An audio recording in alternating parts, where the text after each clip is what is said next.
તમારા પીએફ એકાઉન્ટમાં 2 લાખ રૂપિયા હશે તો 16,500 રૂપિયા વ્યાજ મળશે। ખાનગી નોકરિયાતો માટે આવ્યા છે ખુશીના સમાચાર।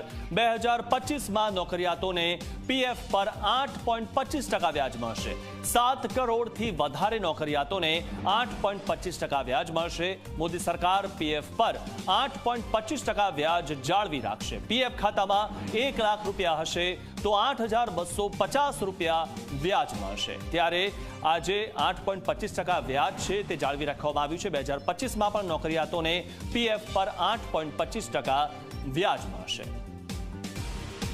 તો ઉલ્લેખનીય છે કે પીએફ ધારકો માટે આ ખૂબ જ મહત્વના સમાચાર મળી રહ્યા છે અને તમારા પીએફ એકાઉન્ટમાં 2 લાખ રૂપિયા હાલમાં હશે તો તેના પર તમને 16,500 રૂપિયા વ્યાજ મળશે।